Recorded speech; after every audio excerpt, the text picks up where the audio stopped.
조각난 복음에서 온전한 복음으로 오늘은 6번째 강의 시작합니다. 우리가 전체 지금 3부 하고 있는 중인데요. 1부에서는 하나님께서 우리를 창조하신 정체성, 하나님의 형상으로 지음받은 그 정체성과 그 정체성이 완전히 망가진 하나님의 형상, 그래서 1부의 정체성 강의, 그리고 2부에서는 그 망가진 형상을 어떻게 우리가 회복하는지 구원에 대해서 다뤘습니다. 그리고 3부에서는 구원받은 사람이 하나님 앞에 나갈 때 누릴 수 있는 최고의 축복이 생명과 그 생명의 풍성한 능력들을 공급받는 거거든요. 그런데 그 생명의 풍성한 능력들을 어떻게 공급받냐? 예배를 통해서 공급받습니다. 우리의 삶이 자체가 예배예요. 그래서 예배는 우리가 예수님을 믿음으로 종교적인 짐을 갖게 되는 것이 아니라 우리가 처음 하나님께서 저와 여러분을 창조하실 때, 우리를 창조하실 때 주셨던 그 생명과 그 생명 안에 있는 풍성한 것들, 그 능력들을 우리가 공급받는 통로다. 그래서 예배가 우리의 새로운 삶의 방식이 된다. 그래서 지난 강의에서는 이 새로운 삶의 방식에서 첫 번째 만나는 관문이 갈등이 있는데 그 연약함이다. 그 연약함이 무엇인지, 구원받은 이후에 우리 연약함이 무엇인지에 대해서 우리가 살펴봤습니다. 오늘은 이제 그 예배 가운데 중요한 우리가 어떤 면은 첫 관문과 같은 이야기입니다. 날마다 씻는다는 것은 여기서 우리의 영혼을 씻는다는 거예요. 우리가 더러워진 것들을 씻는다, 그래서 회개한다 이 말입니다. 자, 오늘 그 6강의 전체 이제 제목은 날마다 씻기, 회개하기라고 달았습니다. 뜰의 번제단과 물두멍에서의 예배다. 여러분 이제 그 뜰이라면은 이 성소의 문이 있죠. 성소의 문으로 들어가면은 첫 번째 만나는 게 이 번제단, 이 제물을 잡는 곳이죠. 이 제물을 잡는 번제단과 이 번제단에서 하나 더 나가면은 여기가 물두멍이 있다고 그랬죠. 씻는다는 단어는 이 물과 관련되어 있는 거잖아요. 이곳이 바로 씻는 장소입니다. 우리가 물로 씻는다 그 표현이 무엇인지에 대해서, 그리고 이것이 어떻게 해서 우리에게 그 예배자로서 얼마 이게 중요한 것인지 우리가 그 말씀을 오늘 살펴보겠습니다. 그리고 이 씻은 이후에 들어갈 수 있는 것이 방이죠. 여기를 우리는 뜰이라고 하고요. 여기는 방성소라고 합니다. 이 앞을 성소, 여기는 지성소, 성소와 지성소. 그래서 여기는 이제 완전히 방으로 아주 하나님의 함께 거하시는 방이죠. 친밀함을 누릴 수 있는 이 방으로 들어가는 관문 속에 이 씻는 곳, 물이 있습니다. 그래서 항상 제사장들은 여기서 제물을 잡아서 피를 가지고 그리고 일단 씻고 성소로 들어갑니다. 이런 과정을 겪어요. 그래서 문으로 들어와서 이런 과정을 통해서 우리가 이제 살펴보는 것이 이 뜰의 번제단에서, 그리고 또 이 물두멍에서의 예배, 뜰의 예배입니다. 이 뜰의 예배를 오늘 보도록 하겠습니다. 자, 뜰의 번제단과 물두멍, 뜰에 있는 두 개의 기구와 그 기구들과 관련된 모든 성소의 제사는 우리를 죄로부터 깨끗하게 하시기 위해 속죄제물 대신 예수 그리스도를 가리킵니다. 예수님께서 십자가에 죽으셨을 때 피와 물이 쏟아진 것처럼 번제단과 물두멍은 예수 그리스도 복음 안에 있는 중요한 내용을 말씀하고 있습니다. 한번 볼까요? 요한복음 19장에 예수님께서 마지막 십자가 위에서 죽으신 마지막 장면인데, 예수께서 이르러서는 이미 죽으신 것을 보고, 예수님이 이제 죽은 이후의 장면입니다. 다리를 꺾지 아니하고 그중 한 군인이 창으로 옆구리를 찌르니 예수님께서 흘러나오는 게 뭡니까? 피와 물. 이게 예수님이 복음이잖아요. 우리에게 주시는 복음. 이 복음 속에, 예수님 속에 뭘 보이셨죠? 하나님의 사랑과 은혜를 이 예수 그리스도 속에 나타내 보여주셨잖아요. 이게 바로 복음이잖아요. 복음. 근데 이 복음에서 흘러나오는 것이 피와 물이다. 그래서 우리는 이제 성소를 보면은 문에서 들어오는데 번제단과 물두멍, 그리고 여기는 이제 성소의 방이 있다고 그랬죠. 여기는 뜰입니다. 이 뜰의 예배에서는 이곳에서 짐승을 잡잖아요. 희생 제물. 짐승을 잡을 때 이게 피를 흘리고 이 짐승은 완전히 이 번제단에서 불로 태워집니다. 하나도 남겨시 태워지는데요. 이 피와 그리고 물, 바로 우리 성소를 예수님이라고 그랬잖아요. 예수님의 비유적인 표현이시다. 그래서 피와 물이 쏟아진 것이다. 그래서 예수님을 통해서 피와 물이 쏟아지는 이 이야기, 곧 복음의 이야기, 그래서 피가 무엇인지 물이 무엇인지를 우리가 여기서 배워볼 수 있을 것 같습니다.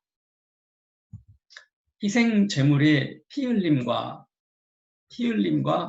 죽음이 있는 곳 어디에 있습니까? 네, 번제단이었죠. 번제단에서는 성소의 일 중에서 가장 중요한 일이 진행됩니다. 인간의 죄를 대신 지고 죄의 형벌을 받는 희생제물과 관련된 이야기입니다. 번제단 바로 옆에서 희생제물을 잡아 그 제물의 피를 받습니다. 성소의 문으로 들어와서 처음 만나는 번제단에서부터 지성소의 속죄소까지 성소 안에 있는 거의 모든 물건이 그 피로 깨끗하게 됩니다. 하나님을 만나는 구원이 그러한 것처럼 구원받은 하나님의 자녀가 드리는 매일 예배 역시 시작부터 끝까지 희생 제물의 피, 곧 예수 그리스도의 피 위에서 이루어지고 있는 것입니다. 히브리서 말씀 9장 19절 22절 말씀입니다. 모세가 율법대로 모든 계명을 온 백성에게 말한 후에 송아지와 염소의 피 및 물과 붉은 양털과 우슬초를 취하여 그 두루마리와 온 백성에게 뿌리며, 우슬초로 피와 물과 이 양털과 우슬초를 취하여서 이렇게 묻혀가지고 이렇게 뿌린다는 거예요.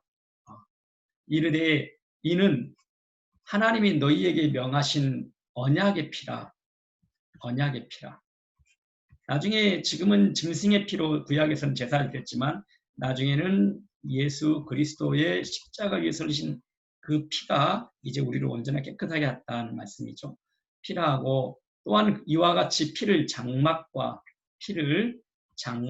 이 성소 전체를 장막이라고 했습니다. 장막과 섬기는 일에 쓰는 모든 그릇, 이 그릇이라는 것은 번제단도 있었고 물두멍도 있었고 성소에 등잔대, 떡상, 분향단, 그리고 언약궤 위에 속죄소, 그리고 이 속죄소, 이 모든 기구들마다 또 쓰는 작은 기구들이 있거든요. 이런 모든 그 기구들에 뿌렸다. 네, 그래서 이 피로 이 모든 것을 정결케 했다는 거예요. 피로 깨끗하게 하셨다. 율법을 따라 거의 모든 물건이 피로써 정결하게 되나니 피 흘림이 없음즉 사함이 없느니라. 피와 죄사함과는 밀접한 관련이 있습니다. 그래서 우리가 이 본문에서 이제 우리는 이 피 흘리신 이 번제단의 이야기를 지금 우리는 방금 이야기를 읽었습니다. 이 번제단에서 잡은 그 짐승의 피를 통해서 모든 물건을 정결하게 하셨다. 물로 깨끗하게 씻는 곳, 물두멍 어디죠? 네, 성소에 번제단을 지나면은 물두멍이 있다고 했잖아요. 이 물두멍에서 깨끗하게 씻는 곳이다. 물은 씻는 곳이다. 피로 씻고 물로 씻은 거예요. 이제 피는 왜 필요했습니까? 속죄함 때문에 우리의 죄를 씻습니다. 그러면은 지금 우리는 예배를 다루고 있잖아요. 어떻습니까? 우리가 4강에서 다뤘던 게 뭐였죠? 지성소 이야기했잖아요. 구원받음이란 강의 우리 같이 나눴죠. 4강에서 성소의 문으로 들어와서 번제나 짐승을 잡잖아요. 희생 제물을 잡아서 그 짐승의 피를 가지고 어디로 들어갑니까? 지성소로 들어가는 이야기 나왔죠. 그래서 그 언약궤 위에 속죄소에 뿌려져서 이 하나님을 만나는, 그래서 구원 이야기를 했습니다. 그런데 사실 짐승의 피를 잡았다는 것은 여기를 어떻게 했습니까? 다 통과하고 들어가는 걸 의미합니다. 근데 여기에 초점을 뒀던 거예요. 하나님을 만나는 구원에 초점을 둔 거예요. 자, 구원은 가장 중요한 게 뭐였습니까? 피 없이는 지성소에 들어가지 못한다. 피와 함께 들어갔다. 자, 이게 구원이라고 그랬어요. 이제 구원받은 자가 누릴 수 있는 최고의 특권이 뭐라고 그랬죠? 예배자로 예배. 구원은 생명을 얻는 거고요. 예배는요, 그 생명 속에 능력이 있잖아요. 생명 속에 능력이 있는데 그 능력의 풍성한 것들을 누립니다. 능력이 풍성한 것들을 누리는 거예요. 그래서 근데 이 예배도 결국은 지금은 우리는 예배를 다루고 있거든요. 구원과 예배의 영적인 원리가 똑같다 그랬잖아요. 피로 가는 겁니다. 피로 하나님 앞에 또 나가는 거예요. 그러니까 구원받은 때도 예수 그리스도의 피로 받지만 예배도 그리스도의 피예요. 피는 우리가 만들어낸 아이디어가 아니었잖아요. 그렇죠? 하나님의 은혜였잖아요. 하나님의 은혜. 그리고 예수 그리스도를 보내신 그분의 사랑. 그 예수 그리스도 안에 하나님께서 은혜와 사랑을 나타내 보이셨죠. 이걸 뭐라고 그랬습니까? 그 은혜라고 그랬죠. 은혜. 우리의 아이디어가 아닌 우리로부터 시작된 것이 아니라 하나님부터 시작된 내용이다. 그 은혜를 우리가 하는 일이 뭐죠? 믿음으로. 네. 믿음으로 뭘 받습니까? 구원, 생명을 받았어요. 이제는 구원받은 자녀가 또 뭘 받습니까? 이제 예배를 통해서 생명의 능력의 풍성한 것들을 공급받습니다. 그래서 동일합니다. 항상 예수 그리스도의 피의 은혜를 통해서 하나님의 사랑과 은혜를 통해서 하나님 앞에 나가고 있는 것이죠. 계속 보겠습니다. 자, 물두멍을 만든 재료는 여인들이 거울로 쓰던 노시였습니다. 거울의 이미지는 늘 가까이 두고 내 모습을 살피고 단장하는 도구입니다.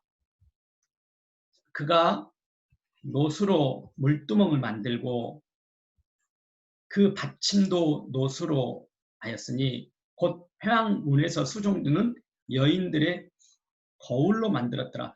과거의 거울은 노시였습니다. 그러니까 청동, 그래서 자기 얼굴이 비추고 자기를 살피는 것이 바로 거울의 기능이었잖아요. 그래서 이 여인들의 거울, 곧 놋거울이죠. 이 놋을 가지고 이 물두멍을 만들었습니다. 그럼 물두멍은 자, 번제단을 지나면서 물두멍의 특징들이 이제 우리가 여기서 살펴볼 수 있겠잖아요. 물두멍은 뭘로 만들어졌죠? 놋, 거울. 거울의 특성 뭡니까? 자신을 살피는 거잖아요. 살핌. 그렇죠? 자신을 살피는 거. 이렇게 볼 수 있는 거예요. 그래서 그리스도 이제 예배자는 뭐냐? 예배자는 처음 이 그리스도의 피로 구원받은 사람들은 이 그리스도의 피와 함께 이제 말씀 이 물두멍 앞으로 나갑니다. 이 물두멍 앞으로 나가서 첫 번째 하는 행동이 자신을 살피는 거예요. 그럼 자신을 무엇으로 살피는지가 이제 우리가 배워야 되겠죠. 대체 우리는 지금 그럼 거울을 보면서 나를 살핀다는 거는 육체의 점만 보이는 거잖아요. 내 몸뚱아리, 흙덩어리만 보이는 건데 그럼 우리의 마음에도 또 봐야 되고 우리의 영도 볼 수 있어야 되잖아요. 대체 무엇을 통해서 봐야 되는지에 대한 이 이야기가 오늘 우리 이야기에 초점이 될 것이고 그리고 보면은 그 다음에 어떻게 합니까? 우리 얼굴 거울을 보고 나면은 얼굴 깨끗하게 닦죠. 그렇죠? 씻죠. 그래서 씻음.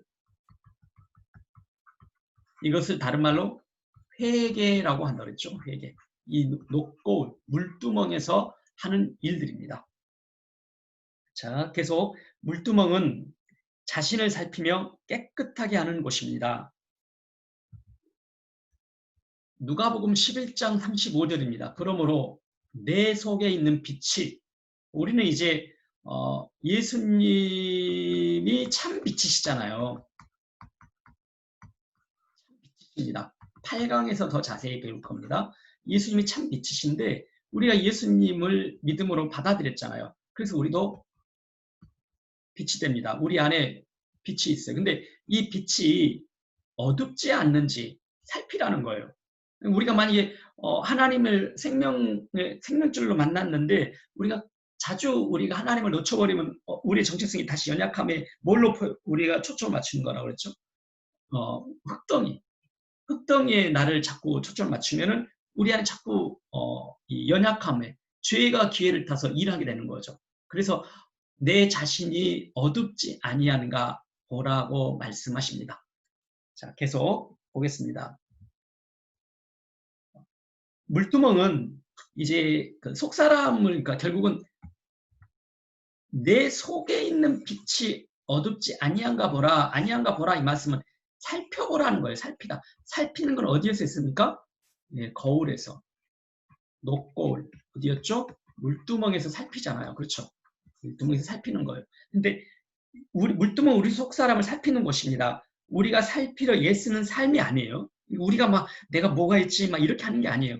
그냥 거울을 보면은 보이는 거잖아요. 그렇죠? 그래서 우리는 이 녹골이 무엇인지가 중요한 겁니다. 이걸 보면 돼요. 우리가 거울이 없이 내가 뭐가 묻었는지 얼굴을 막 살피고 뭐 보이지 않는 거 살핀다고 해서 이 검정에 묻었는지 뭐 어떤 상태인지 알려고 하는데 신경 쓸 수 있잖아요. 그렇죠? 근데 잘 보이죠. 완전하게 볼 수는 없잖아요. 근데 거울 한번 보면 어떻게 됩니까? 확연히 보이는 거예요. 근데 거울은 우리가 쥐어짠다고 만들어낼 수 있는 게 아니잖아요. 내 것이 아니잖아요. 내 것이 아니라 하나님의 성소 안에 있는 모든 건 뭐라고 그랬습니까? 예수 그리스도를 말씀하신다고 그랬잖아요. 이 녹거울도 바로 예수 그리스도를 말씀하세요. 예수님을 통해서 물과 피와 물이 나오는 것처럼 물이 바로 예수 그리스도로부터 나온 거예요. 그럼 예수 그리스도로 나오는 이 녹거울, 물두멍이 무엇을 의미하냐는 거죠. 그래서 이 녹거울을 통해서 우리의 속 사람의 어두운 것이 비춰지는 거예요. 내가 막 이거는 나빠, 이건 좋아. 내가 선택하는 게 아니라 거울을 보고 객관적으로 파악하는 거예요. 그렇죠? 그래서 그 어두움을 우리가 발견했다면 그 다음에 어떻게 됩니까? 깨끗하게 씻는 거예요. 그것이 바로 물두멍이다. 이제 물두멍 역할을 하셨죠. 이 물두멍도 결국은 예수 그리스도를 말씀하시는 곳이다. 자, 예배소서 5장 26절 말씀. 이는 곧 물로 씻는 것이, 이건 신약 성경의 말씀이거든요. 근데 이제 구약 성경의 이 성소의 이야기를 우리가 좀 더 잘 이해하면은 신약 성경의 말씀이 잘 이해됩니다. 물로 씻는다. 아까 물두멍, 놋거울로 만들어진 물두멍의 이야기죠. 그 물두멍에 항상 물이 채워져 있거든요. 근데 그 물두멍에서 물로 씻어 말씀으로 어떻게 합니까? 깨끗하게 하다. 그러면은 이 물과 말씀은 밀접한 관련이 있는 거죠. 그렇죠? 그러면 우리는 무엇으로 이렇게 볼 수 있습니까? 나를 살필 수가 있어요? 내가 무엇이 잘못됐는지, 어떤 게 어두운지, 내 안에 어떤 죄가 있는지, 이런 것들을 어떻게 살필 수가 있어요? 말씀을 통해서. 그러니까 말씀을 거울이라고 합니다. 말씀의 거울을 바라보는 거예요. 그런데 그런 말씀의 거울을 바라보고 그 말씀을 통해서 우리가 깨끗하게 되는 거예요. 이제 우리는 깨끗하게 된다. 깨끗하게 하는 것 두 가지를 배웠습니다. 첫 번째 뭐죠? 피로 깨끗하게 진다 있잖아요. 피로 우리의 죄가 깨끗해지는 것, 자유케 되는 것. 두 번째 뭐죠? 예, 물로 즉 말씀으로 우리가 깨끗해지는 거예요. 그래서 이 피와 물이 예수님의 몸으로부터 흘러나왔다 십자가에서. 그래서 우리가 그 비유적으로 우리가 더 잘 이해될 수 있을 것입니다. 말씀으로도 깨끗하게 씻는 거구나. 그럼 어떤 원리 때문에 말씀으로 깨끗하게 씻을 수 있는 것인지 이제 우리가 조금 더 나가면은 배울 수 있게 됩니다. 자, 하나님의 말씀과 기도로 우리는 깨끗해질 수 있습니다. 계속 보겠습니다. 물은 말씀과 깊은 연관을 가지고 있습니다. 말씀은 거울과 같습니다. 우리가 말씀을 읽을 때 우리의 속 사람의 모습이 비칩니다. 말씀에 비추어 자신을 살피는 것입니다. 말씀을 통해 죄를 깨닫게 되고 깨끗하게 씻는 것입니다. 구원받기 위해서 깨끗하게 하는 것이 아니라 친밀한 교제를 위하여 지속적으로 그리하는 것입니다. 매일 규칙적으로 깨달을 때마다 수시로 행하는 것입니다. 마태복음 7장 24절 말씀입니다. 누구든지 나의 이 말, 하나님의 말씀입니다. 말을 듣고 행하는 자는 그 집을 반석 위에 지은 지혜로운 사람 같으리니 우리가 씻는 것에는 두 가지의 과정이 있습니다. 우리가 물로 씻는 두 가지 과정은 우리 아주 요즘에 그 30초 손 씻기 너무 많이 강조하고 있죠.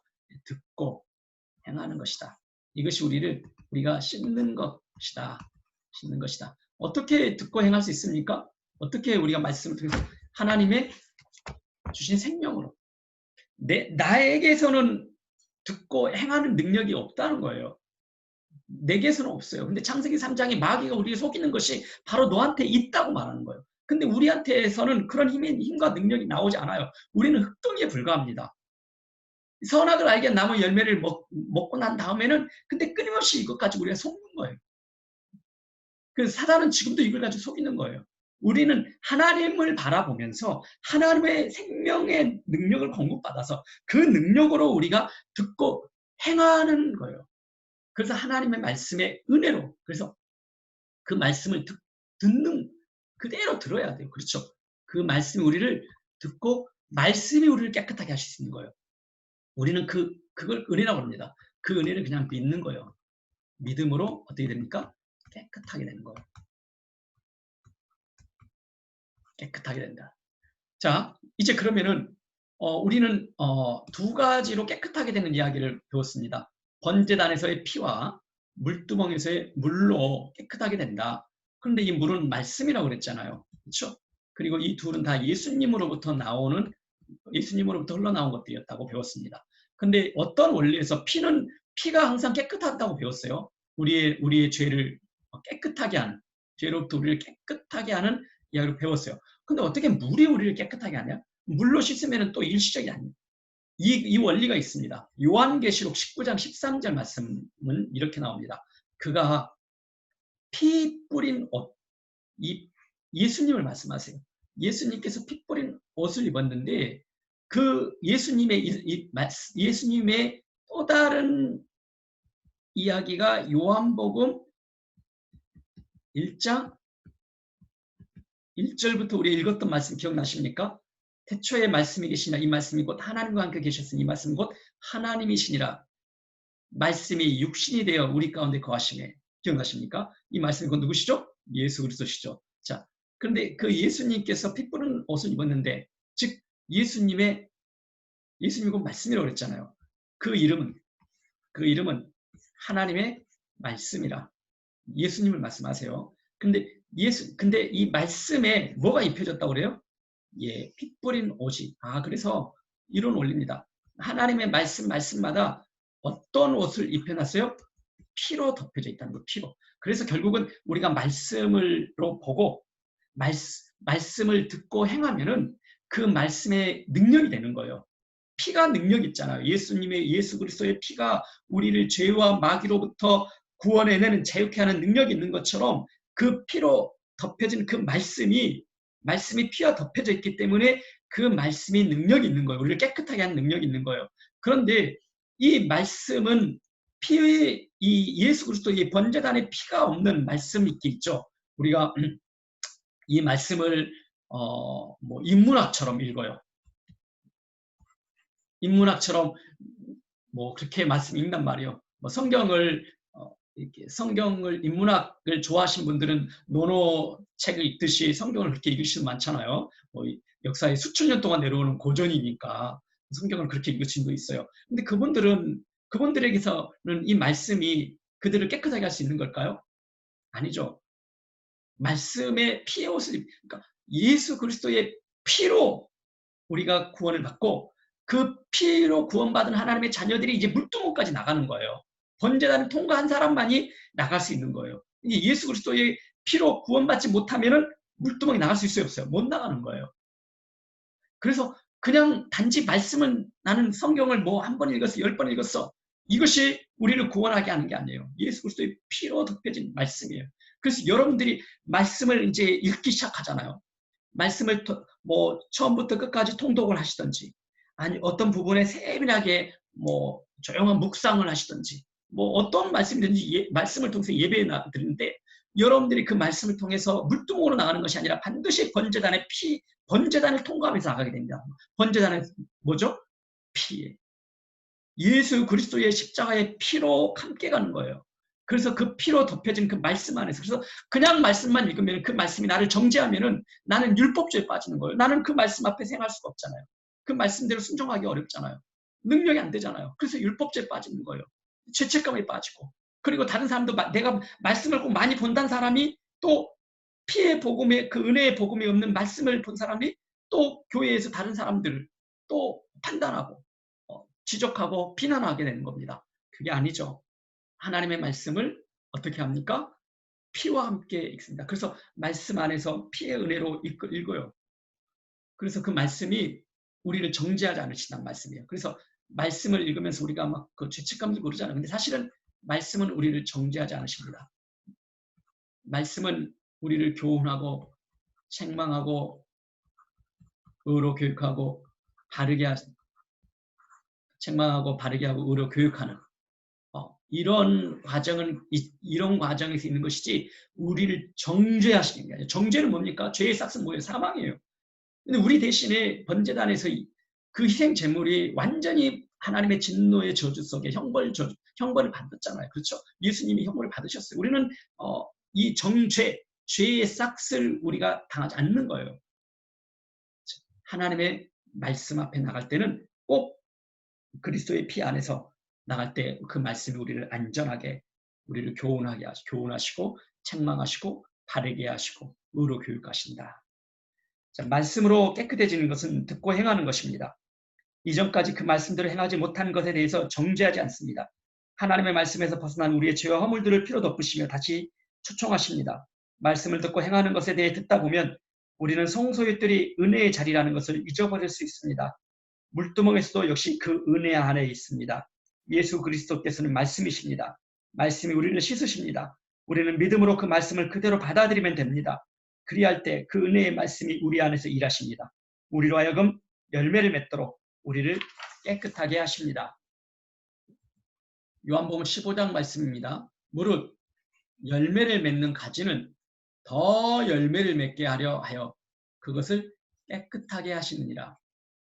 너희는 내가 일러준 말씀으로 이미 깨끗하여졌으니 내 안에 거하라. 그리스도 안에 거하는 축복입니다.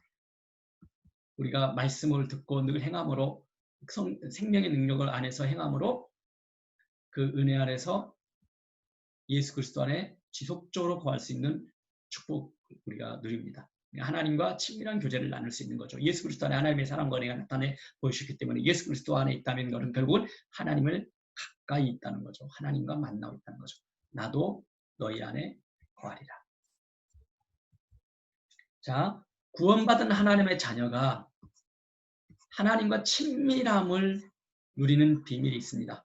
바로 뜰의 예배다. 뜰의 예배가 두 가지 뭐였죠? 번제단에서 얻는 거죠. 피와 물두멍이에 뭐였죠? 말씀의 물, 즉 십자가의 피와 피의 옷을 입은 말씀의 예배를 드리는 겁니다. 그래서 십자가와 말씀을 통해서 예배자로 나가는 것이고 이 말씀은 어떤 기능을 하냐? 가장 먼저 이 말씀은 우리를 깨끗하게 하시는 것이다. 우리를 보게 하시고 살피게 하셔서 우리 안에 회개하게 하는 것. 근데 이 날마다 씻는 것, 이 일에 대해서 조금 더 더 구체적으로 이 뜰의 예배의 모습을 통해서 보겠습니다.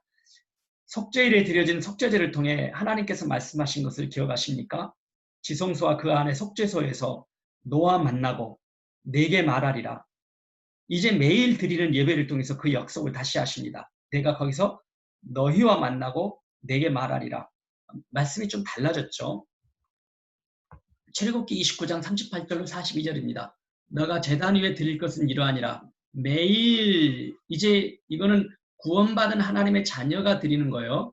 구원의 자녀가 드리는 게 뭐죠? 예배를 말하는 거죠. 예배. 매일 1년 된 어린 양 2마리니 한 어린 양은 아침에 드리고 한 어린 양은 저녁 때에 드릴지며 주야로 하는 거예요. 어린 양의 고운 밀가루 10분의 1 에바와 찌은 기름 4분의 1 흰을 더하고 또 전제로 포도주 4분의 1 흰을 더할지며 한 어린 양은 저녁 때에 드리되 아침에 한 것처럼 소제와 전제를 그것과 함께 드려 향기로운 냄새가 되게 하여 여호와께 화제로 삼을지니 이제 뭐 소제와 전제는요. 이거는 나중에 구강에 가서 더 자세히 배울게요. 이는 너희가 대대로 여호와 앞 회막문에서 늘 드릴 번제라. 번제 이야기군요. 우리가 번제는 뭐였죠? 속죄일 날 속죄제를 드리고 즉 구원받은 이후에 첫 번째 드리는 제사 예배가 있었죠.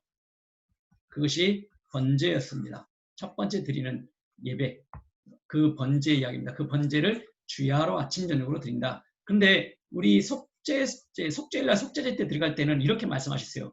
내가 거기서 너와 만나고 있습니다. 왜 너라고 했습니까? 이 속죄에서는 누구만 들어갔어요? 대제사장의 대표로 들어갔잖아요. 그래서 단수였습니다. 근데 여기는 뭐라고 합니까? 내가 거기서 너희와 만납니다. 이제는 지성소 이야기가 아니에요. 그렇죠? 지성소에 들어가서 이제 하나님 만나는 게 아니라 이제 우리는 예배를 통해서 번제단에서도 만나고 물두멍에서도 만나고 성소 안에서도 만나요. 등잔대에서도 만나고 떡상에서도 만나고 분향단에서 만나는 거죠. 이제 우리는 거기서 예배 속에서 만나는 거예요. 예배 속에서. 너희와 만나겠다고 말씀하세요. 너희와 만나고 예배의 축복입니다. 그래서 내게 말하리라. 만남의 축복뿐만 아니라 하나님의 음성을 듣는 하나님의 음성 듣는 이 은혜도 함께 누릴 수 있습니다. 하나님을 만나고 하나님의 음성을 듣기 위한 예배는 규칙적으로 드리는 공적 예배에서만 이루어지지 않습니다. 우리의 삶의 자리에서 하나님 앞으로 나아가 그분을 만나고 우리의 음성을 듣는 삶을 살기 위한 다양한 예배자의 모습을 갖습니다. 자, 예배란 두 가지로 크게 나눕니다. 공적 예배, 우리가 이제 교회에 나가면은 교회에서 드리는 공적 예배 있잖아요. 이 공적 예배가 있고 또 개인 예배가 있잖아요. 그렇죠? 개인 예배. 이 개인적으로 드리는 것입니다. 그래서 이 개인적으로 드리는 모습이에요. 자, 시편 1편 1절로 2절 말씀 볼게요. 복 있는 사람은 진짜 복 있는 사람은 오직 여호와의 율법이 뭡니까? 하나님의 말씀이에요. 즉 피의 옷을 입은 하나님의 말씀이죠. 은혜의 말씀인 거예요. 피는 생명을 주시니까 생명의 말씀도 되겠네요. 은혜와 생명의 말씀을 즐거워하여서 그의 율법을, 그 말씀을 주야로. 주야 아까 어떻게 했죠? 번제도 드릴 때도 아침 저녁으로 했죠? 주야로 묵상한다. 묵상하는 자로다. 그러면 주야로 하는 이 묵상이 뭡니까? 개인적으로 드리는 예배일 수도 있죠. 그렇죠? 그래서 우리가 묵상을 어떤 사람은 큐티라고도 합니다. 그렇죠? 어떤 사람은 기도의 시간을 갖는다. 또 어떤 분들은 이름이 무엇이 괜찮아요. 어떤 묵상의 시간이다 괜찮습니다. 예배라고도 괜찮고요. 그러나 하나님 앞에 모두 나가는 이야기입니다. 그렇죠? 하나님 앞에 나가는 모든 이야기는 성경에서는 이렇게 말합니다. 예배라고 합니다. 모든 게 다 예배다. 그래서 묵상한다. 주야로 아침 저녁으로 묵상한다. 예배드린다. 자, 다니엘의 이야기 한번 볼게요. 다니엘의 이 조서에 왕의 도장이 찍힌 것을 알고도 자기 집에 돌아가서는 윗방에 올라가 이제 왕의 도장이 찍힌다는 것은 왕 외에 다른 누군가에게 절하면은 안 된다는 거예요. 그런데 절한다는 것은 예배가 절한다는 뜻이었잖아요. 그렇죠? 엎드린다는 뜻이었잖아요. 근데 이걸 알고도 그러면 이제 사자굴에 들어갑니다. 근데 알고도 예루살렘을 향한 창문을 열고 전에 하던 대로 하루 3번씩 무릎을 꿇고 기도합니다. 그리고 감사합니다. 자, 이제 주야로 하지 않고 이제 3번씩 기도하는 이거 다 뭡니까? 예배예요, 예배. 어떤 어려운 상황에서도 예배를 드린 거죠. 왜요? 예배의 축복을 놓칠 수가 없기 때문에요. 하지만 어떠한 모습을 가지고 있던 예배의 대상과 내용에 대해서는 달라지지 않죠. 예배의 대상은 하나님과 그분이 보내신 예수 그리스도시죠. 그리고 그 내용은요. 예수 그리스도. 우리 내용은 지금 성서를 통해서 배우고 있습니다. 예수 그리스도와 그분 안에 있는 성품과 그분이 하신 일, 사역의 모든 말씀을 내용이라고 합니다. 우리가 공적으로 드리는 예배이든 개인적으로 드리는 예배이든 신령과 진정으로 예배하는 것이 어떠한지를 보여주는 것이 성소의 뜰과 성소 안의 등잔대, 떡상, 분향단에서 이루어지는 예배의 내용입니다. 먼저 우리가 살펴볼 것은 성소의 뜰을 중심으로 이루어지는 죄로부터 깨끗해지기 위한 속죄의 예배입니다. 자, 속죄제 다시 배웁니다. 이 구원받기 위해서 하는 속죄제가 아니라 이제 번제단에서 항상 번제는 예배라고 그랬잖아요. 아침 주야로 드리는 구원받은 자녀가 드릴 수 있는 번제가 바로 지금은 예배라고 말합니다. 자, 그런데 그 번제의 가장 기본적인 게 무엇인지를 볼 거예요. 자, 속죄제다. 가장 이 번제 중에서 이제 이 속죄제를 먼저 우리가 봅니다. 구원받기 위해서 드린 속죄제사와 예배에서 이루어진 속죄제사는 형식과 내용 면에서 차이가 없습니다. 하지만 그 목적이 다릅니다. 구원은 하나님을 만나 아버지와 자녀의 관계 맺음의 목적이 있어요. 구원은 하나님과 우리의 관계 맺음, 즉 자녀됨의 목적이 있습니다. 생명을 얻음의 목적이 있어요. 예배의 속죄 제사는 관계가 아니에요. 그러니까 우리가 예배에서 우리가 우리의 죄를 용서를 구하는 것은, 그리고 우리 날마다 물로 씻는 것은, 말씀으로 씻는 것은 이 관계, 자녀됨에 있는 게 아니라 친밀한 교제의 목적이 있습니다. 교제의 목적이 있어요. 그래서 우리의 그 교제가 만약에 단절돼 버리면 자녀의 신분에도 불구하고 아버지와 부모님과 완전히 단절이 돼버리니까 하나님으로부터 오는 생명의 능력이 공급받는데 자꾸 단절되죠. 그래서 우리는 흑동의 그 연약함 속에 또 살아버리는 거죠.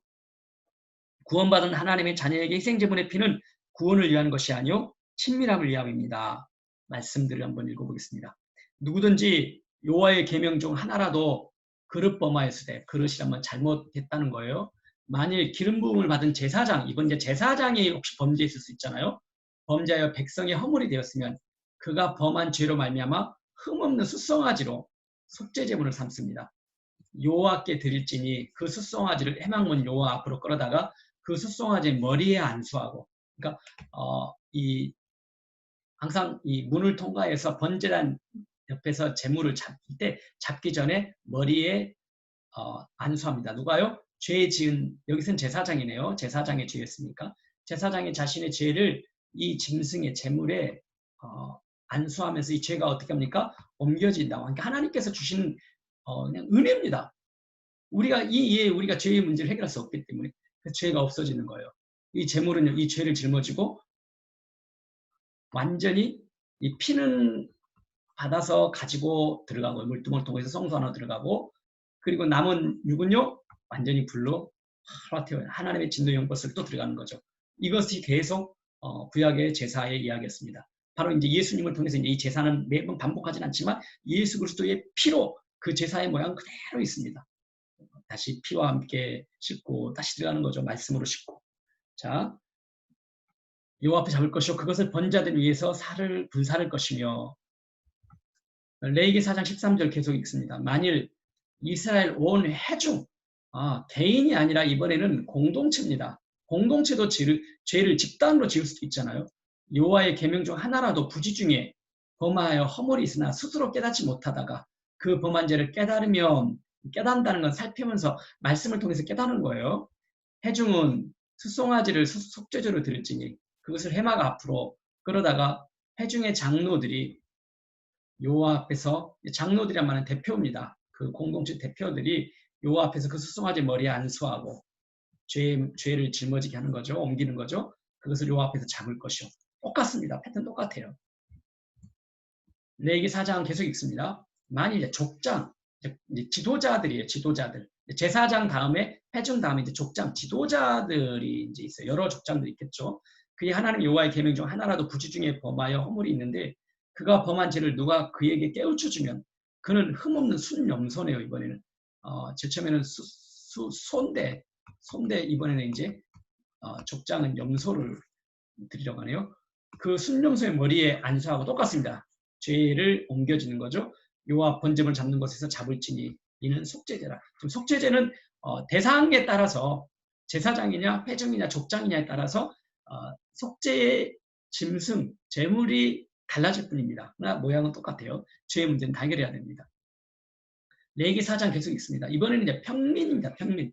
일반 사람들은 여호와의 계명 중 하나라도 부지 중에 범하여 허물이 있었는데 그가 범한 죄를 누가 그에게 깨우쳐주면 그러면 흠없는 암염소를 이번에는 앞에 순염소를 했다가 이번에는 암염소를 끌고 와서 그 범한 죄로 말미암아 그것을 예물로 삼아 그 속죄제물의 머리에 안수하고 똑같습니다. 그 제물을 번제물을 잡는 곳에서 잡을 것이요. 개인적으로 죄를 짓고 깨닫게 되면은 그때마다 속죄제를 드리게 돼요. 반드시 우리의 죄의 문제는, 이거는 구원받기 위한 속죄가 아니에요. 구원받은 자녀가 예배로 하나님 앞에 더 친밀하게 나가기 위해서 우리의 죄의 문제를 해결하는 거예요. 죄의 문제는 우리가 깨끗해지는 건 두 가지로 깨끗해질 수 있다는, 깨끗해질 수 있다 그랬잖아요. 피와 어떻게 해요? 물로. 네.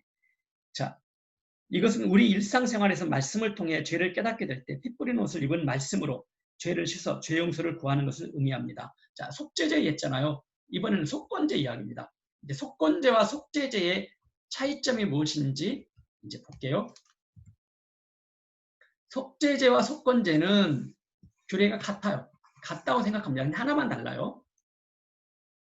큰 틀에서 속죄제와 같습니다. 하지만 속건제는 하나님의 것이나 이웃에게 손해를 입혔거나 잘못을 했을 경우에 해당되는데 그때에는 속죄제 외에 잘못한 것에 대해서 배상까지 할 것을 말씀하십니다. 말씀 보겠습니다.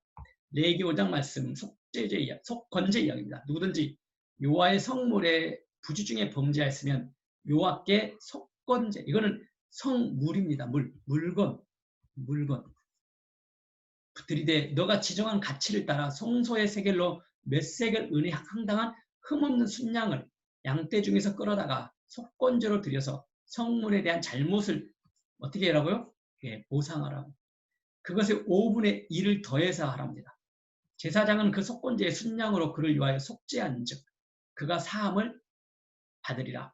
이는 죄를 범하였고 죄가 있는 자니 그 훔친 것이나 착취한 것이나 맡은 것이나 이런 물건을 주운 것이나 거짓 명세한 모든 물건을 돌려보내되 곧 그 본래 물건의 5분의 1을 더하여 돌려보낼 것이니 모든 물건 훔친 물건이 뭐 손해를 입혔던 모든 것든지 5분의 1을 더하여 돌려보내랍니다. 그 죄가 드러난 날에 그 임자에게 줄 것이요 그는 또 그 속건 재물을 여호와께 가져갈지니 곧 너가 지정한 가치대로 양떼 중 흠없는 순양을 속건 제물을 위하여 제사장이 끌고 갈 것이요 제사장은 여호와 앞에서 그를 위하여 속죄한즉 그는 무슨 허물이 있든지 사함을 받으리라. 자, 이런 겁니다. 그러니까 이 속죄제에서 확장된 거예요. 속건제는 실제로 뭐 하나님의 성물이든지 아니면은 이웃에게 손해를 입혔던 거예요. 잘못했던 거예요. 그럴 때는 두 종류가 있었어요. 이 손해를 입힐 때는 우리가 그냥 하나님 앞에 나 용서받았어. 그럼 용서받은 겁니까? 아니요. 아니요. 용서받았어. 이게 용서가 아니에요. 한 이웃에 분명히 손해를 끼쳤을 때는 구체적으로 손해를 끼쳤을 때는 그 물건 값을 그대로 치르라 합니다.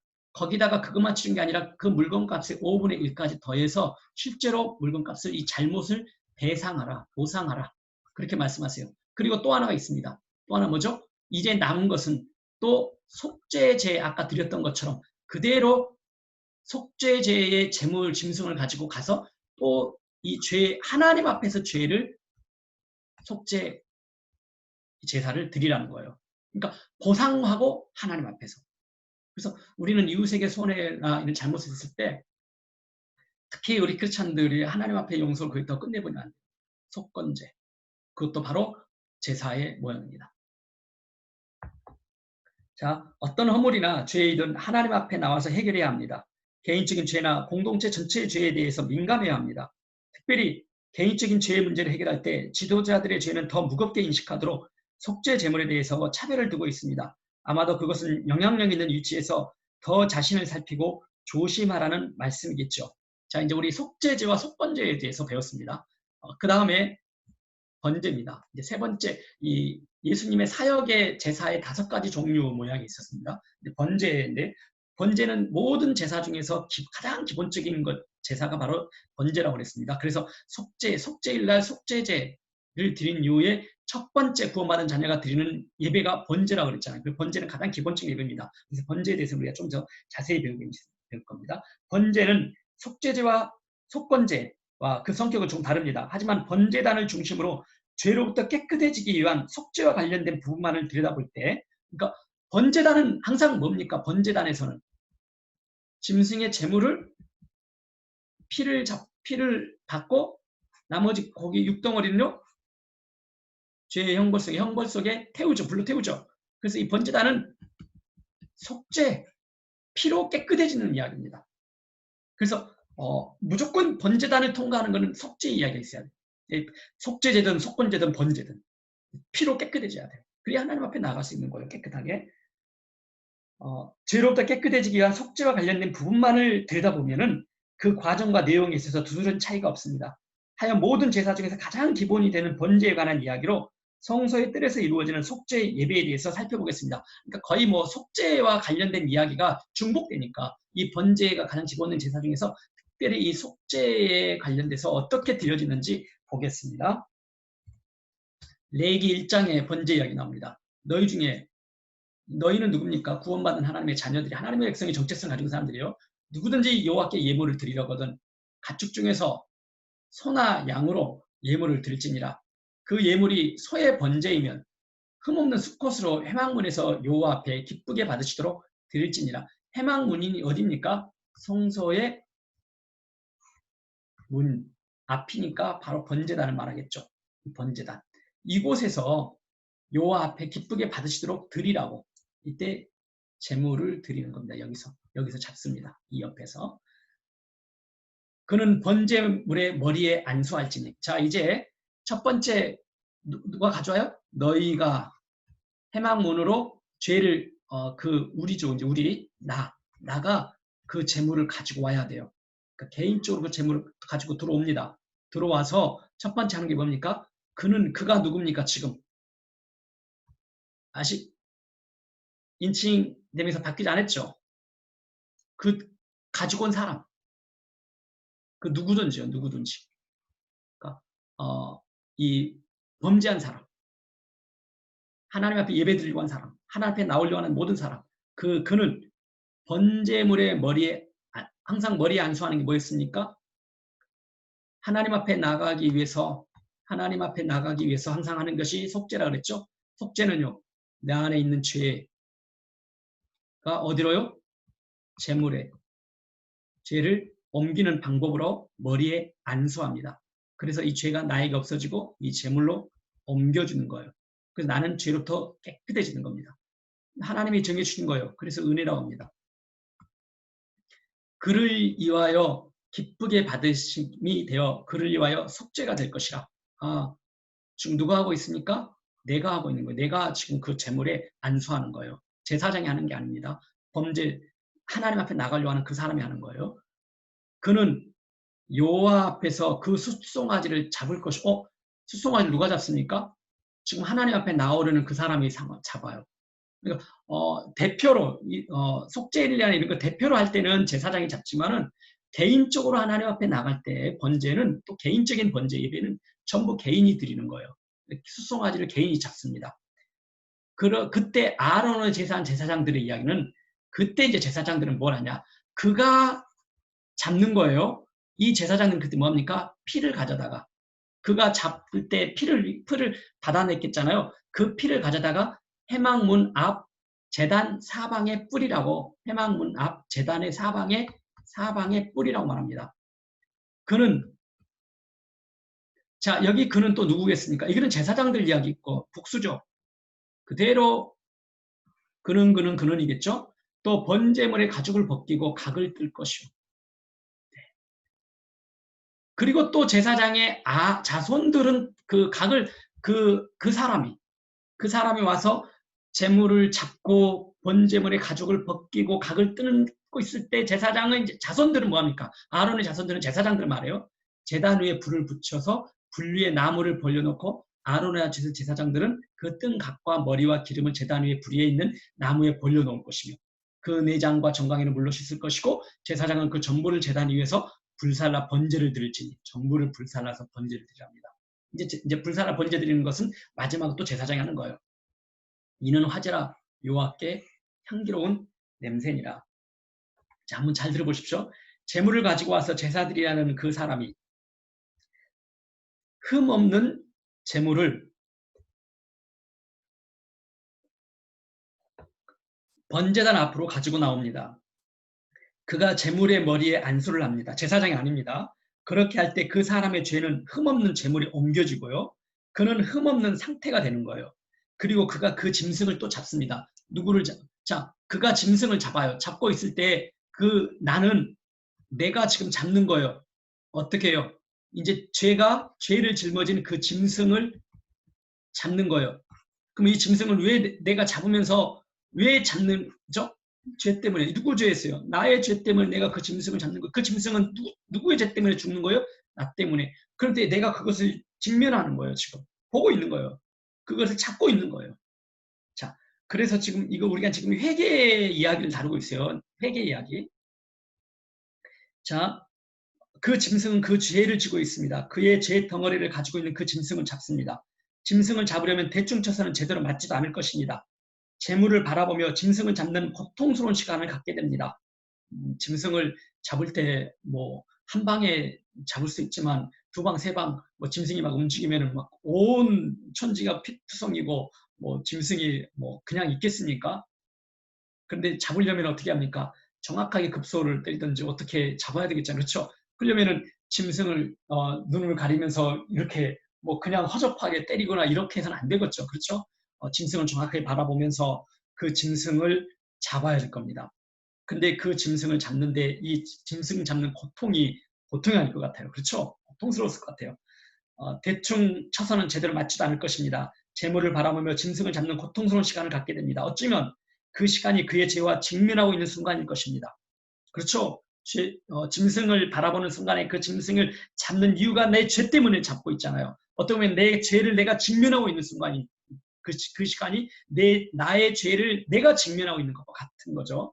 이제 우리에게는 희생제물을 가지고 나와서 내 죄를 지고 있는 그 제물을 잡는 이런 힘들고 고된 과정은 없습니다. 이제 이런 제사는 없어요.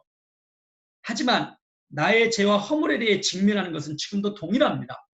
우리가 지금 이런 고통스러운 제사의 모습은 없지만 모양은 없어졌지만 여전히 우리는 나의 죄를 가지고 예수님 앞에 나왔을 때 예수님께 내 죄를 옮겼을 때 역시 여전히 나는 내 죄를 직면하는 것은 있다는 거예요. 동일한 아픔이 있다는 거죠. 우리는 주로 죄로 인하여 나타난 쓴 열매의 고통에만 집중하려는 경향이 있습니다. 하지만 구원받은 자녀가 말씀의 예배를 통해 하나님과 친밀한 교제를 갖게 될 때 나의 마음에 깊은 곳에 자리 잡은 죄의 성향들, 지금까지 그것이 죄인 줄도 모르고 살아왔던 것들조차도 하나님께서는 그러한 죄에 직면하게 하십니다. 죄를 지적하시고 정죄하시게 함이 아닙니다. 생명의 풍성한 삶을 누리기 위해 그러한 죄의 성향들이 장애물이 되기 때문입니다. 우리의 삶을 무너뜨리는 것은 구원 이후 남아있는 우리의 연약함 때문이 아닙니다. 나와 함께하는 그 누군가 때문은 아닙니다. 우리로 하여금 하나님과 친밀한 교제를 방해하려는 죄의 쓴뿌리들 때문입니다. 하나님께서는 그 제물의 죽음으로 우리의 죄를 해결하셨으며 죄의 책임과 형벌로부터 자유롭게 하셨다는 사실에 주목하게 하십니다. 그 은혜 안에서 믿음으로 하나님의 말씀에 반응할 때 우리의 마음의 생각과 삶의 태도가 변화될 수 있습니다. 그래서 이제 죄에 대해서 직면하기라고 다음 파트에서는 이렇게 나눴습니다. 그래서 죄에 대해서 직면한 다윗의 모습을 보고요. 그 다음에 바울이 어떻게 죄에 직면했는지, 그리고 돌아온 탕자 이야기 아시죠? 둘째 아들 어떻게 죄에 대해 직면했는지, 베드로와 가룟 유다는 자신의 죄를 어떻게 직면했는지, 끝으로 나의 죄에 직면하는 모습에 우리가 다루도록 하겠습니다. 자, 먼저 다윗 죄에 직면하는 모습 볼게요. 다윗도 역시 죄를 많이 졌어요. 근데 그가 죄를 어떻게 직면하는지 볼게요. 하나님이여 주의 인자를 따라 내게 은혜를 베푸시며 주의 많은 긍휼을 따라 내 죄악을 지워주소서. 나의 죄악을 맑게 씻으시며. 은혜는 뭐냐면요. 이제 은혜와 긍휼이 막 나오잖아요. 우리 한번 좀 공부를 하면 좋겠어요. 은혜는 나한테 그런 받을 자격이 없어요. 받을 자격이 없는데 상을 주시는 거예요. 그냥 주시는 거예요. 그걸 은혜라고 합니다. 우리 그때 죄와 허물 우리 두 개가 완전히 정반대되는 이야기인데 같은 이야기인데 같이 있죠. 죄는 정확하게 살아내야 되는데 살지 못하는 것. 허물은요.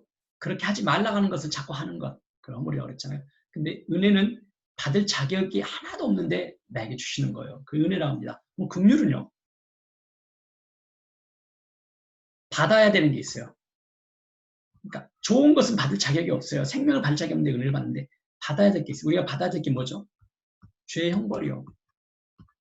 그렇죠? 근데 죄의 형벌을 받아야 되는데 받지 않는 거예요. 주시지 않는 거예요.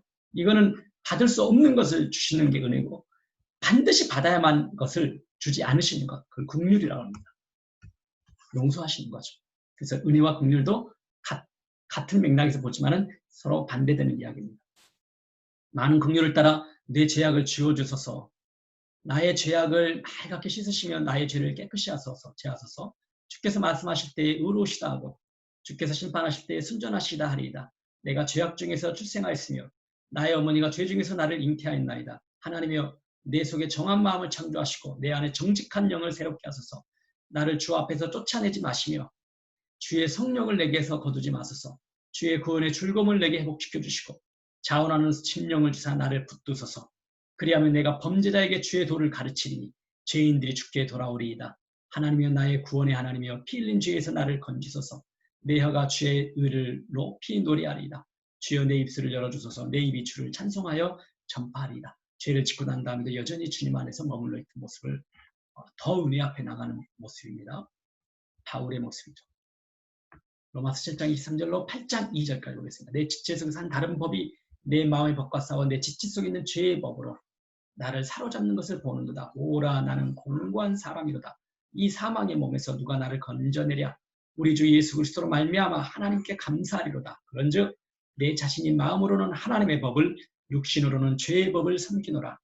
그러므로 얼마나 여기까지는 정말 비참한 모습이었잖아요. 그러므로 이제 그리스도 예수 안에 있는 자에게는 결코 정죄함이 없나니. 그 은혜가 뭔지를 안 거예요. 그렇죠?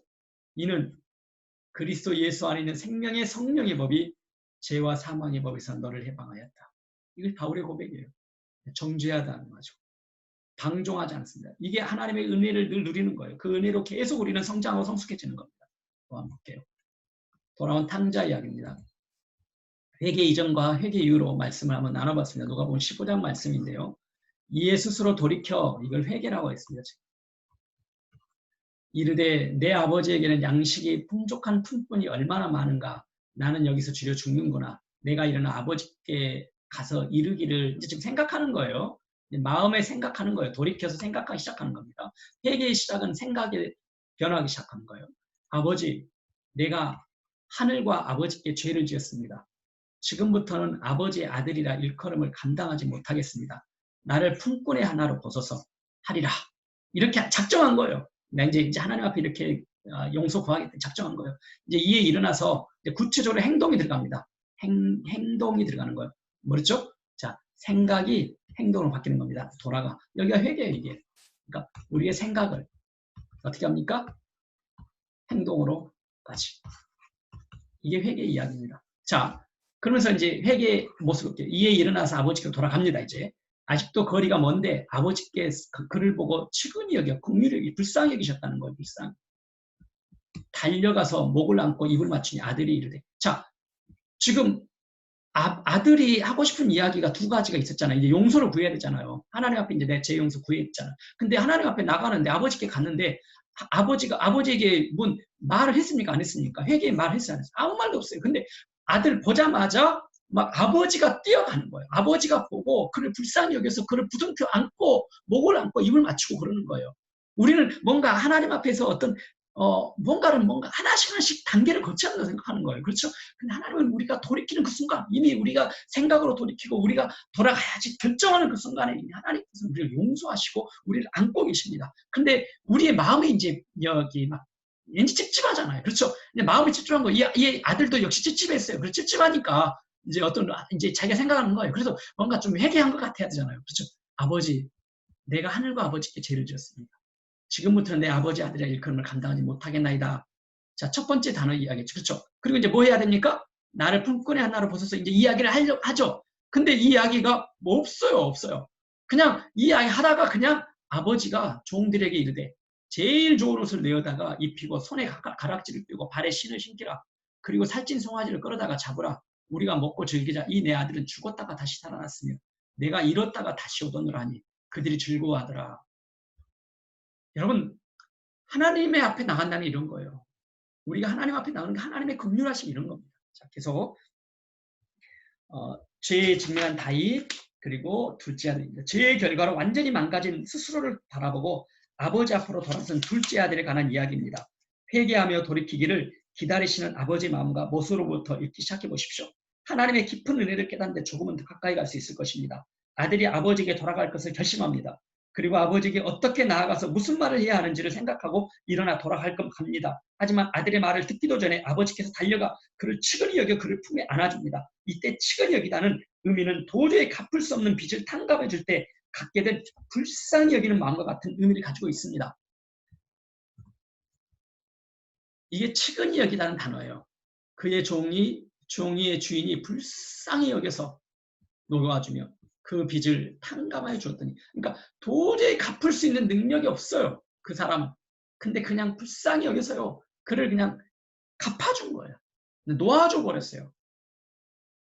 아버지의 예기치 않은 반응 이후에 아들은 비로소 자신이 준비한 죄의 고백을 하죠. 하지만 이마저도 생각할 때 말을 끝내지 못합니다. 그뿐만 아니죠. 아버지는 아들이 상상할 수 없는 반응. 아들은 뭐라고 상상했어요? 통꼴에 하나로 나를 써주소서. 그런데 상상할 수 없는 반응을 보였습니다.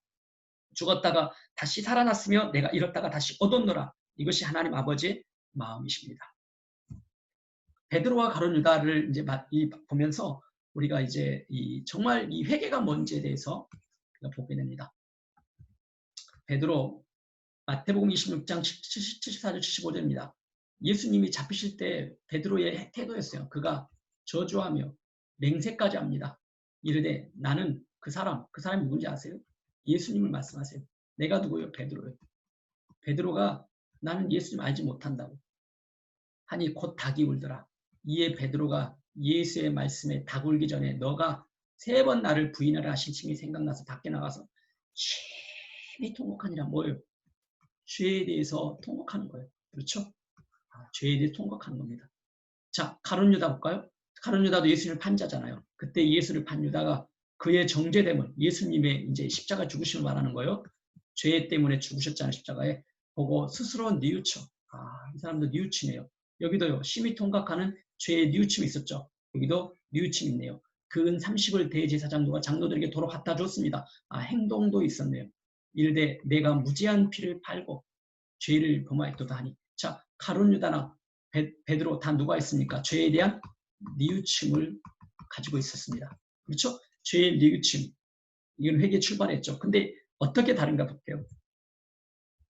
유다는 선을 성소에 던져놓고 물러가서 어떻게 합니까? 스스로 목매어 죽었어요. 왜 죽었을까요? 예수님을 팔았던 가룟 유다, 예수를 향해 저주까지 하며 부인한 베드로, 그들 모두는 고통스러운 죄의 아픔을 가지고 있었습니다. 그들 모두 자신들이 한 행동에 대해서 얼마 가지 않아 후회하고 죄를 깨닫습니다. 하지만 두 사람이 선택한 삶은 완전히 달랐어요. 유다는 어떻게 선택합니까? 스스로 목매어 죽어버립니다. 왜 그랬을까요? 유다의 뉘우침은 자신의 행동에 대해서 잘못했다는 인정이었어요. 근데 그 뉘우침은 스스로 목매어 죽음으로 끝을 맺습니다. 그는 스스로 판단을 내렸어요. 그게 무슨 이야기 같았습니까? 창세기 3장에 선과 악을 구별하는 열매를 먹죠. 그렇죠? 그래서 자기가 판단 내리잖아요. 자기가 스스로가 판단자가 된다 그랬잖아요. 그렇죠? 어디에 있었습니까? 유다는. 맞아요. 이 선악을 알게 하는 나무 열매를 먹은 창세기 3장 아래에 아직까지 여전히 놓이고 창세기 1장으로 회복, 구원이 아닌 거예요. 구원받지 못한 상태였어요. 창세기 3장 아래에서 죄를 뉘우칠 줄 알았는데 죄의 문제를 해결할 수가 없었어요. 그래서 자기 자신에 대해서 너무 비참한 거예요. 그래서 그는 스스로 판단을 내렸어요. 내가 악한 일을 한 거야. 그래서 나는 벌을 받아야 돼. 선악을 알게 하는 나무 열매를 맺는 거죠. 이와 같은 마음의 생각이 바로 선과 악을 알게 하는 나무 열매를 먹고 난 이후로 사람들의 마음의 토양이 되었습니다. 우리는 여기서 분명한 사실 한 가지 알 수 있습니다. 뉘우침으로는 우리의 죄의 문제를 해결할 수 없습니다. 유다와는 달리 베드로는 다른 인생의 길을 걸었습니다. 베드로는 자신의 죄를 깨닫고 통곡합니다. 그리고 성경은 곧이어 그가 머문 것을 언급하면서 유다의 뉘우침과 무엇이 다른지에 대해서 알려주고 있습니다. 요한복음 21장인데요. 그 후에 예수님이 십자가 죽으시고 부활하신 이유입니다. 예수께서 디베라 호수는요, 갈릴리 호수의 다른 이름입니다. 또 제자들에게 자기를 나타내셨으니 부활하신 이유입니다. 나타내신 일이 아니라 시몬 베드로, 디두모, 도마, 갈릴리 사람, 나다나엘과 세베대 아들 야고보, 또 다른 제자 둘이 함께 있더니. 자, 베드로가 지금 어디에 있습니까? 갈릴리 호수에 가 있어요.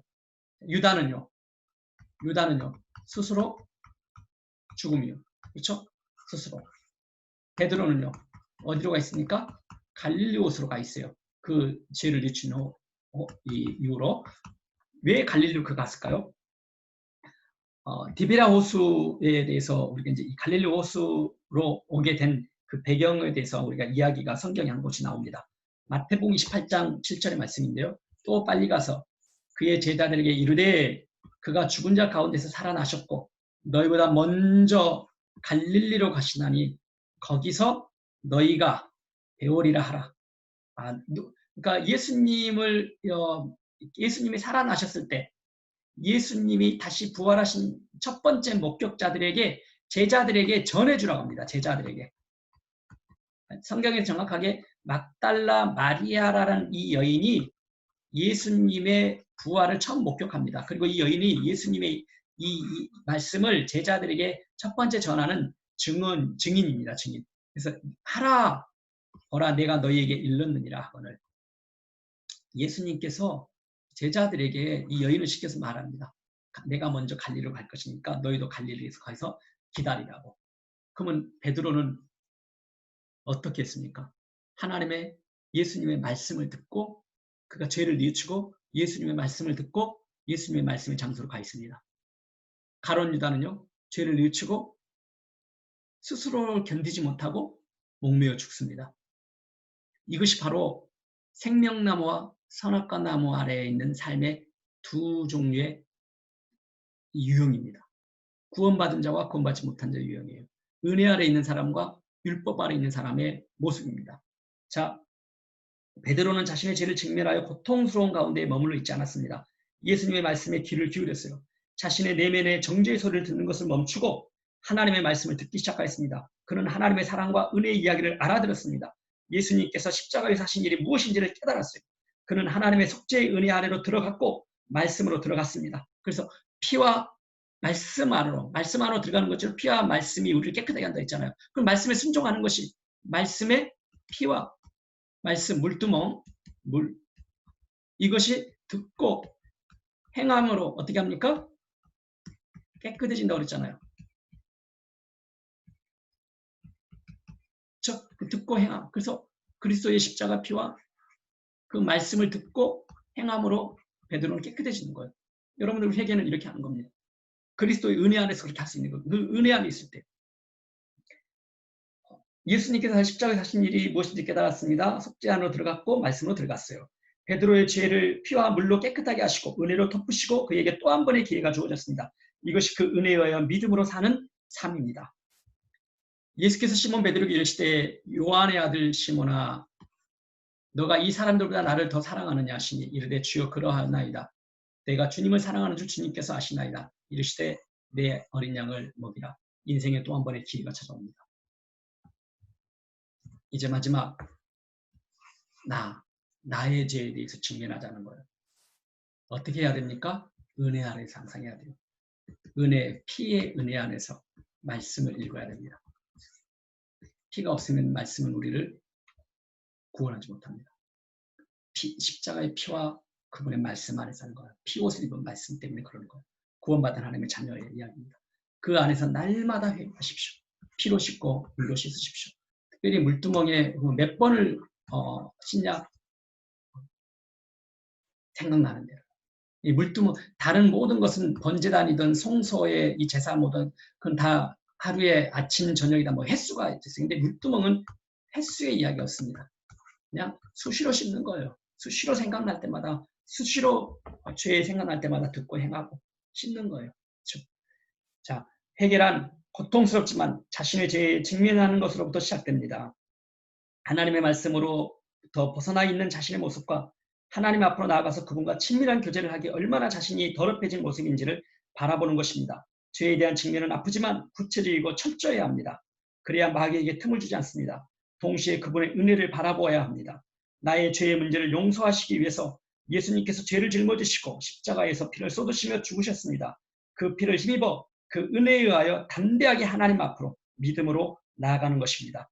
복음은 스스로 자신의 죄를 심판하지 않고 고통스러운 죄를 가지고 십자가 앞으로 나아가는 것입니다. 그 은혜로 용서하시고 생명을 주시며 능력 있는 삶을 살도록 하시는 하나님 앞으로 나아가는 것입니다. 하나님께서는 날마다 말씀 앞으로 말씀의 예배의 자리로 우리를 부르시고 계십니다. 그 말씀은 우리를 정죄하지 않습니다. 우리를 죄로부터 깨끗하게 씻어 하나님 앞으로 나와 친밀한 교제를 갖도록 하기 위함입니다. 마지막 말씀 히브리서 말씀 10장 읽겠습니다. 우리가 예수의 피를 힘입어 성소에 들어가. 성소는 어디죠? 이제 이 성소 방이죠. 자, 번제단과 물두멍, 피와 물, 말씀을 통해서 들어갔습니다. 그럼 이제 이 친밀한 장소로 들어가는 걸 말해요. 지금 성소란 바로 이겁니다. 이 장소요, 장소. 들어갈 담력, 확신을 얻었나니 우리가 마음의 뿌림을 받아 악한 양심으로부터 벗어나고 몸은 맑은 물로 또 씻었어요. 그러니까 피와 물로 피와 물로 씻어서 어디로 들어갑니까? 그러면 참 마음과 온전한 믿음으로 하나님께 나아가자. 그럼 이 나아간다는 거 어디입니까? 피와 물로 씻어서 나아가니까 어디로 나갔어요? 성소 안으로. 그래서 성소 안으로. 이 뜰에서 성소 안으로 나가는 겁니다. 그러니까 아주 친밀한 하나님의 친밀한 장소로 나가는 거예요. 그래서 우리가 이제 다음 강의서부터는 이 친밀한 장소의 이 성소의 이야기를 통해서 하나님과 아주 친밀한 교제를 누리도록 그 비밀들을 우리가 살펴보도록 하겠습니다. 뜰의 예배, 오늘 이 뜰의 예배를 통해서 더 하나님 앞에서 우리가 피와 말씀으로 깨끗해지고 하나님과 친밀한 누림을 누릴 수 있도록 성소 담대하게 나가는 저와 여러분이 됐으면 합니다. 축복합니다. 또 7강에서 뵙도록 하겠습니다. 고맙습니다.